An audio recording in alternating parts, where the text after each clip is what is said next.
Hello everyone, good evening. आज हम लोग आगे अपने लेक्चर को कंटिन्यू करेंगे। ये आप लोग कल लास्ट किए थे। कल हम लोग देखे थे विद्युत आवेश को लेकर के, और उसमें हम लोग अलग अलग बातचीत किए थे। ठीक है।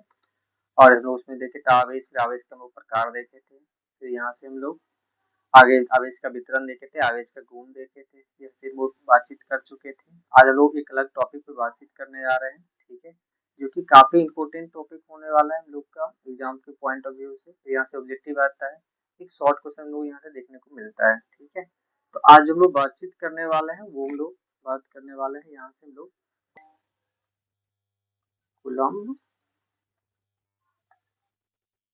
के नियम। ठीक है। आज वो कूलम्ब के नियम पे बात करेंगे। इसको इंग्लिश में बोलते हैं कूलम्ब्स लॉ। ठीक है।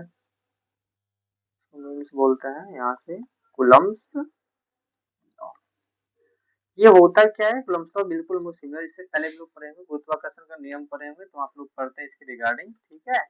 तो आप लोग सिंपली जैसे गुरुत्वाकर्षण को ये बोलते हैं कि अगर मान लेते हैं यहाँ से कि हम लोग का एक द्रव्यमान ये हम लोग का m1 है, और ये दूसरा द्रव्यमान m2 है, और यहाँ से दूरी r है, तो लोग बोलते हैं यहाँ पे गुरुत्वाकर्षण बल लगता है, जहाँ पे लोग वहाँ पे न्यूटन के हिसाब से बोलते हैं। ये क्या होता है हम लोग का कि हम लोग का ये g into m1 m2 bye क्या होता है हम लोग का r स्क्वायर हो जाता है। ठीक है। मतलब ये g m1 m2 bye r square. ऐसे हम लोग को क्या होता है कि आवेश में भी बोला जाता है कि अगर ये कोई हम लोग का एक आवेश है, और ये हम लोग का दूसरा कोई हम लोग का आवेश q2 है। ठीक है। और ये दूरी हम लोग का r है। तो जनरली क्या होता है कि ये आवेश है, इसको हम लोग मालूम, एक को हम लोग माइनस लेते हैं और एक को हम लोग को प्लस लेते हैं, तो इस टाइप से लेते हैं। तो यहाँ पे क्या होगा कि हम लोग का जो आवेश होगा वो पहला आवेश होगा वो दूसरा पे बल लगाएगा, और दूसरा आवेश भी क्या होगा पहले पे हम लोग को बल लगाएगा। तो यहाँ से हम लोग का साइन लॉ। ठीक है। ठीक है। और इसको लेकर के लोग बोलते हैं।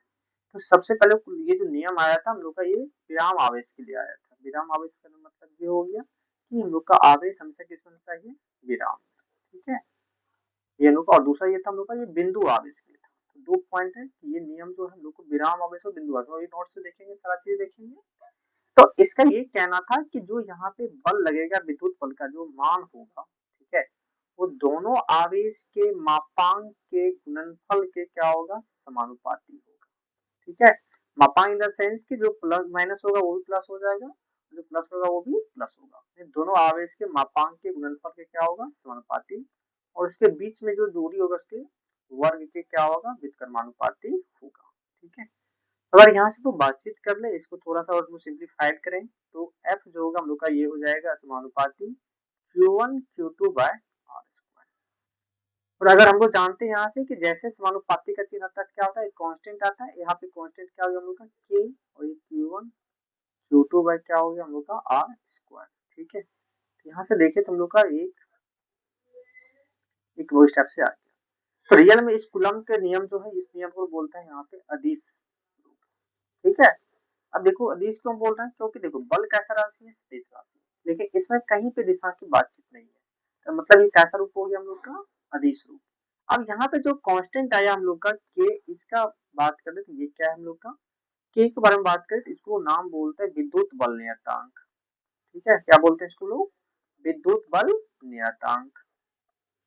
ठीक है। या इसको कहीं कहीं पे कूलम्ब कांस्टेंट या कूलम्ब नियतांक भी बोला जाता है। एक्सपेरिमेंट से देखा गया कि इसका जो के का जो वैल्यू होता है, ये हम लोग को वैल्यू होता है 1/4 इप्सिलॉन। इसको क्या पढ़ते हैं हम लोग, इप्सिलॉन पढ़ते हैं।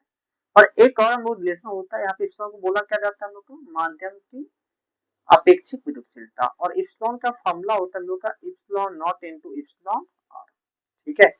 अगर ध्यान से देखा जाए तो यहाँ पे इप्सिलॉन को क्या बोलेंगे, माध्यम की अपेक्षिक विद्युतशीलता। इप्सिलॉन को क्या बोलते हैं, माध्यम कि यहाँ पे वो ये बोलते हैं कि मतलब मुक्त आकाश की का विद्युतशीलता होता है, या इसको हम लोग निर्वात की विद्युतशीलता भी बोलते हैं। और इप्सिलॉन आर को लोग बोलते हैं क्या, माध्यम की यहाँ से हम लोग सापेक्षिक विद्युतशीलता, इसको परावैद्युतांक भी बोला जाता है। इप्सिलॉन आर की जगह पे कहीं कहीं पे के भी लिखा जाता है। ठीक है। तो कंफ्यूज नहीं होना, दोनों एक ही चीज है।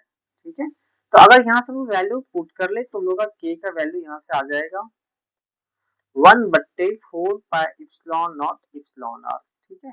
ये हम लोग का ये फॉर्मूला देखने को मिलेगा। अब यहाँ से देखो तो यार इप्सिलॉन नॉट जो है जिसको निर्वात की जो चिलता बोला इसका वैल्यू हम लोग का फिक्स होता है कौन ये एग्जाम में पूछा भी जाता है हम लोग का वैल्यू 8.854 इंटू 10 पे पावर माइनस 12 इसका मतलब हो जाता है कूलम्ब स्क्वायर बट्टे न्यूटन मीटर स्क्वायर या इसको एक और मतलब होता है वो आगे पढ़ेंगे फेराड पर मीटर इनवर्स। ठीक है, ये मान बहुत इंपॉर्टेंट है, 2-3 बार पूछा हुआ पहले भी, इसको याद रखना, एक नंबर में पूछा जाता है क्वेश्चन, अभी नोट्स में देखेंगे सब चीज। ऐसे ही और बात कर ले माध्यम की सापेक्षिक दूषितता या प्रायोगिकतांक का, इसका मान जो होता है हर माध्यम अलग अलग होता है और ये बहुत एग्जाम में आता भी है। हवा में इसका जो मान होता है वो हम लोग को 1 होता है, ठीक है। ग्लास में जो होता है हम लोग को इसका 4 होता है, ठीक है। ऐसे में बात कर ले मिक्का में बात कर ले हम लोग का मिक्का लोग अवरेज इसको बोलते हैं, इसमें नॉर्मली ये 6 होता है। ऐसे और हम लोग इसमें देख ले हम लोग का जो जल वाटर होता है उसमें ये हम लोग को 80 या 81 कहीं पे 80 और कहीं पे 81 भी रहता है देखने को मिलता है, ठीक है, इस चीज को लेकर के। और लास्ट में बात कर ले तो लोग धातु को लेकर के बात करें, ठीक है। इसमें जो होता है अनंत होता है। अगर इसमें देखा जाए तो सबसे जो इम्पोर्टेंट हम लोग को एग्जाम में जो पूछा जाता है इधर भी पूछा गया हम लोग का, एक हम लोग का यहाँ से देखा जाए तो एक धातु ये इम्पोर्टेंट है, पूछा है कि धातु का प्रायोगिक कितना होता है। एक जल का देखो इसमें से तो जल्दी 81 ज्यादा ऑप्शन रहता है, ठीक है। और एक हम लोग का हवा, यही 3 याद करना और ये 3 में से एक क्वेश्चन पक्का देखने मिलता है, बहुत चांस है, बहुत ज्यादा चांसेस क्वेश्चन आने का, इसको याद रखना ही रखना है, ठीक है, भूलना नहीं है इस चीज को। अब यहाँ से देखिए तो हम लोग इसके बेसिस पे हम लोग अब कूलम का जो के का मान वो हम लोग मान भी निकाल सकते हैं, क्यों देखो बताया 1/4 pi epsilon naught epsilon are. देखो पाई का हमको वैल्यू पता है, इप्सिलॉन वैल्यू भी पता है, इप्सिलॉन हमारे अलग होता है। अगर वैल्यू सारा पुट कर दें तो के का वैल्यू अप्रोक्सीमेटली आता है हम लोग का 9 इंटू 10 पे पावर 9 बट्टे इप्सिलॉन आर, इसका यूनिट हो जाता है न्यूटन मीटर स्क्वायर बटे कूलम्ब स्क्वायर। अगर एयर के लिए बात कर लो तो एयर में इसका इप्सिलॉन का वैल्यू कितना होता है 1, हवा में कितना हो गया 1 हो गया, तो के का वैल्यू हो जाएगा हम लोग का 9 इंटू 10 पे पावर 9 और ये हो जाएगा लोग न्यूटन मीटर स्क्वायर बटे कूलम्ब स्क्वायर, ठीक है।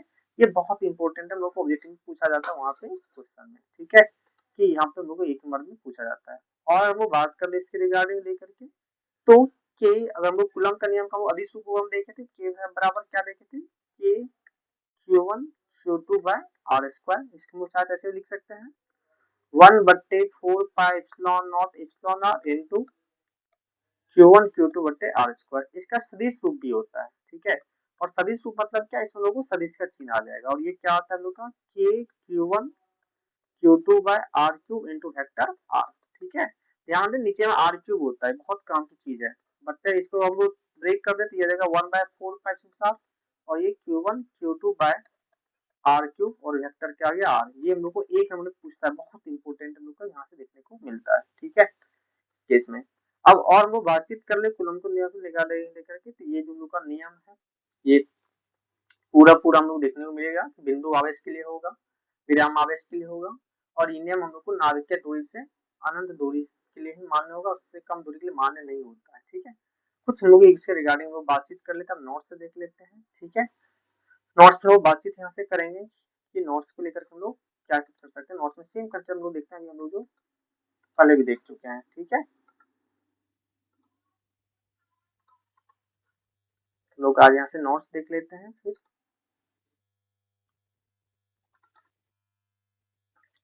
वो सबसे पहले बात कर ले यहाँ से लोग कूलम्ब का नियम को लेकर के, ठीक है, कूलम्ब के नियम को बात करें यहाँ से। तो ये हम लोग जस्ट बात की किसके लिए होता है हम लोग को अस्थिर और बिंदुवत आवेश के लिए, ठीक है। और इससे हमको क्या मिलता है विद्युत बल और इसमें दिशा निकालते हैं, तो दो आवेश इसमें लग रहा है विद्युत बल किसे निकालते हैं कूलम्ब के नियम से। दूसरा हम लोग बातचीत कर ले यहाँ से कि कूलम्ब का नियम कहता क्या है, तो जस्ट बोले कि दो विद्युत आवेश के जो बल लगता है वो हम लोग को दोनों आवेश के परिमाण के गुणनफल के समानुपाती और उसके बीच के दूरी के रेखीय दूरी के वर्ग के अनुपाती होता है, ठीक है। अब यार यहाँ से लोग नियम की बात कर लें तो यहाँ से हम लोग का आया कि जितना बल ये इस पे लगाया उतना ये बल इस पे लगाएगा, मतलब दोनों बल आपस में बराबर होगा, विपरीत होगा, मतलब दोनों को जोड़ दे तो आपस में क्या होगा जीरो होगा, ठीक है। और इसी के बेसिस पे हम इसको अगर आगे कंटिन्यू करते हैं तो देखेंगे हम लोग कि जो हम लोग का इसका नियम आएगा अदिश रूप, देखो यहाँ पे टिक लगा हुआ एक नंबर में, ठीक है, पूछा जाता है ये, ठीक है। और यहाँ पे लोग के को क्या बोलते हैं विद्युत बल नियतांक बोलते हैं और यहाँ से ये 1/4 तक होता है और इप्सिलॉन फॉर्मूला होता है इप्सिलॉन इनटू इप्सिलॉन आर, ठीक है। और अगर एक बार देखो इप्सिलॉन आर यहाँ से निकला क्या इप्सिलॉन बटे इप्सिलॉन, ये भी एक बार पूछा हुआ क्वेश्चन है पहले कि माध्यम की सापेक्षिक दूषितता का फॉर्मूला क्या होता है, पूछा हुआ क्वेश्चन है, ठीक है। ये हम लोग इसको आगे करेंगे।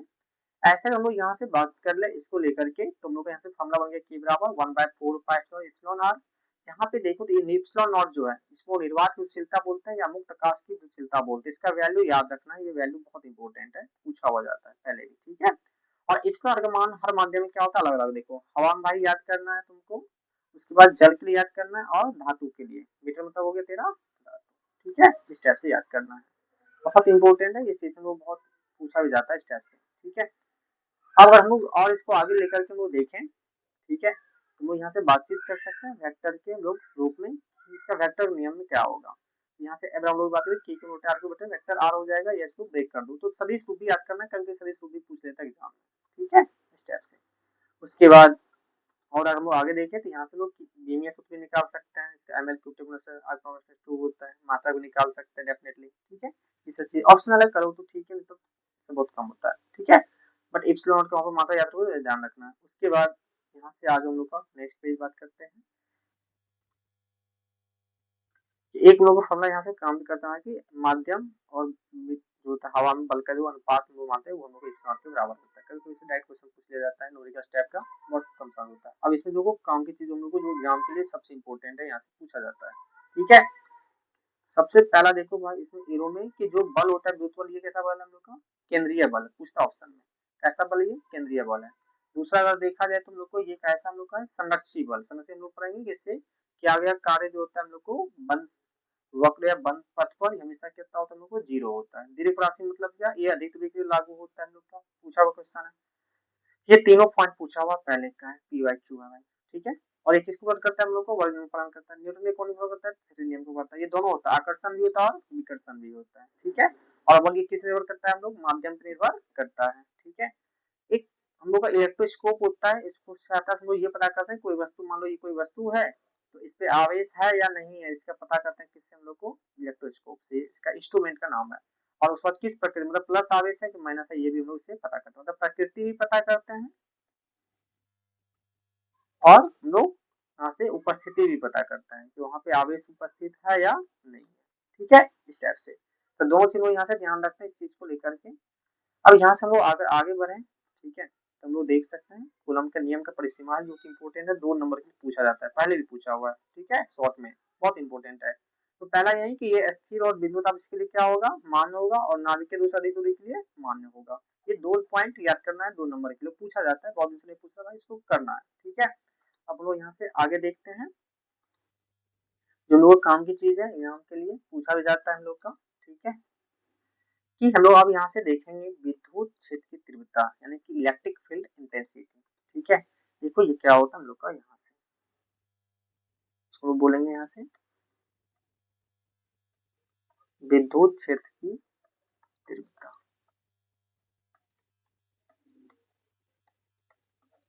ठीक है। इसको क्या बोलते हैं, इलेक्ट्रिक फील्ड इंटेंसिटी, और इसको ई से रिप्रेजेंट करते हैं, ठीक है। देखो होता है क्या, समझो कि मान लो कोई आवेश है तो इसके चारों ओर एक ऐसा क्षेत्र उत्पन्न होता है कि जिसमें अगर कोई दूसरा मान लो कि हम लोग को आवेश आता है, ठीक है, तो वो आवेश इसको क्या महसूस होगा, हम लोग को यहाँ से बल महसूस होगा। तो ये चारों ओर का जो क्षेत्र बना है जिसमें इसको महसूस होगा कौन सा बल, विद्युत बल, उसी क्षेत्र को क्या बोलते हैं, विद्युत क्षेत्र बोलते हैं। अब तीव्रता मतलब होता है कमजोर या मजबूत, तो कितना ही कमजोर है। तो नॉर्मली क्या होता है कि अगर मान लीजिए कोई विद्युत क्षेत्र है तो इस विद्युत क्षेत्र में हम क्या करेंगे, एक आवेश भेजेंगे, और टेस्ट हमेशा छोटी चीज पे किया जाता है। जैसे इसको बोलते हैं क्या, जिस चार्ज को भेजते हैं हम लोग क्या बोलते हैं यहाँ से, जांच आवेश, टेस्ट चार्ज। जांच धन इकाई आवेश या इकाई जांच धन आवेश में बोलते हैं, इसको क्या बोलते हैं हम लोग, इकाई जांच धन आवेश, ठीक है, इस टाइप से। ये टॉपिक बहुत इंपॉर्टेंट है भाई, 2 नंबर के लिए इसको बता रहे हैं, 2 नंबर में पूछा जाता है, यहाँ से 2 नंबर परिभाषा हो गया और 1 नंबर का तुमको मात्रक हो गया, पूछा ही पूछता हर बार पूछता है, बहुत इंपॉर्टेंट है ये। तो इसको यहाँ पे हम भेजते हैं और इस पे जो बल लगेगा, ऑब्वियस बात है, अगर कमजोर होगा तो कम बल लगाएगा विद्युत क्षेत्र, अगर विद्युत क्षेत्र मजबूत होगा तो बल क्या होगा, ज्यादा होगा। मतलब विद्युत क्षेत्र के अंतर्गत इकाई जांच धन आवेश पर जो बल लगेगा उसी बल को क्या बोलेंगे, विद्युत क्षेत्र की तीव्रता बोलेंगे, ठीक है। और ये राशि कैसा होगा ऑब्वियस बात भाई, ये सदिश राशि होगा, बहुत बार पूछा हुआ क्वेश्चन है, तो इग्नोर नहीं करना। जब राशि सदिश होगा, दिशा होगा, दिशा हमेशा इसका क्या होता है, धन आवेश से ऋण आवेश, याद रखना हमेशा पूछा जाता है। आ जाए यहाँ से फॉर्मूला की बात कर लूंगा। यहाँ देखो फॉर्मूला क्या हो जाएगा हम लोग का, ई बराबर यहाँ से निकालोगे फॉर्मूला, ये हो जाएगा हम लोग का एफ बट्टे क्यू नॉट, ठीक है इस टाइप का। और यहाँ से थोड़ा सा अगर मान लो एफ निकालना तो हम एफ भी निकाल सकते हो, एफ क्या हो जाएगा देखो यहाँ से क्यू नॉट इंटू ई हो जाएगा, ठीक है इस टाइप से। अब जो दूसरा लोगों काम की मतलब है बी में से भी निकाल सकते हो, ये सब ठीक है, उतना ऑप्शनल होता है, बी में से चाहो निकाल कोई दिक्कत नहीं है। बट जो सबसे काम की चीज हम लोग का यहाँ से एसआई मात्रक, ठीक है, जो यहाँ से लोग बहुत पूछा जाता है, काम की चीज है। देखो एक तो इसका एसआई मात्रक यहाँ से आ जाएगा हम लोग का न्यूटन पर कूलम्ब आ जाएगा, ठीक है। एक जो अभी नया ट्रेंडिंग पूछ रहा है फॉर्मूला, एक आगे पढ़ेंगे हम लोग ई बराबर वी बटे आर, पहले भी पढ़ेंगे 10th में कि विद्युत क्षेत्र और ये विभव हो गया और दूरी हो गया, यहाँ से मात्रा आएगा, तो विभव मात्रा होता है वोल्ट और दूरी की मात्रा होता है मीटर। तो एक दूसरा जो मात्रक हो जाएगा वो हो जाएगा हम लोग का वोल्ट बटे मीटर। ये दोनों मात्रक बहुत इंपॉर्टेंट है, टाइप पूछा हुआ पहले, ठीक है बहुत। हालांकि एक और मात्रक आगे चल के पढ़ेंगे, वेबर बटे मीटर स्क्वायर, ठीक है इस टाइप से। तो ये भी लोग बहुत इंपॉर्टेंट यहाँ से देखने को मिलेगा, ठीक है। तो ये कुछ विद्युत से संबंधित लोगों को बातचीत करना था, और ये बहुत यहाँ से इंपॉर्टेंट है, बहुत शॉर्ट में क्वेश्चन पूछा जाता है। अब इसको लोग नोट्स के साथ देख लेते हैं, देखते हैं क्या होता है, ठीक है। अब इसमें अगर नोट्स क्या देखो तो सबसे पहले यहाँ पे हम लोग बात कर लेते हैं विद्युत क्षेत्र की तीव्रता का। देखो इसको परिभाषा लिखेंगे कि विद्युत क्षेत्र में इकाई जहाँ से आए जो बल है क्या बोलेंगे, विद्युत क्षेत्र की तीव्रता। ये 2 नंबर में पूछा जाता है, बहुत इंपॉर्टेंट है, बीबीआई, ठीक है। राशि कैसा है, सदिश राशि, दिशा क्या होता है, धनावेश से ऋण आवेश, 1 नंबर के इंपॉर्टेंट है। ये फॉर्मूला भी 1 नंबर के लिए और ये भी फॉर्मूला 1 नंबर के लिए। राशि सदिश को पहले बोल चुके हैं 1 नंबर के लिए, तो बी में से अगर तुम चाहो तो निकाल सकते हो, कोई दिक्कत नहीं है। मात्रक बहुत इंपॉर्टेंट है भाई, ये मात्रक पूछेगा ही पूछता है, बहुत इंपॉर्टेंट है, ठीक है, इसको इग्नोर नहीं करने का। दूसरा आ जाओ इसका हम लोग बात कर ले, तो अगर मान लो कोई धन आवेशित कण है, उस पर जो बल लगेगा वो विद्युत क्षेत्र की दिशा में लगेगा, और अगर कोई ऋण आवेशित विद्युत क्षेत्र के विपरीत दिशा में लगेगा। ये 2 पॉइंट याद रखना तुमको, याद रखना। यहाँ पे पॉइंट लिखा हुआ मेंशन किया हुआ। अब मान लो कहीं पे कोई कण गतिशील है तो उसका त्वरण कितना होगा, ऑब्वियस बात है गतिवेग क्या होगा, त्वरण का, त्वरण वैल्यू लास्ट से याद रखना, वैल्यू पूछ लेता है कभी कभी डायरेक्ट, ठीक है। तो लास्ट का तुम यहाँ पे याद रखना कि ए का जो वैल्यू होता है हम यहाँ पे साइड में लिख देते हैं, ए बराबर क्यू ई बट्टे एम, ठीक है। त्वरण ज्यादा पूछता है भाई 1 नंबर के लिए, ठीक है, तो याद रख सकते हो इस चीज से लेकर के। विस्थापन रखूंगा कोई फर्क नहीं पड़ता, बट ये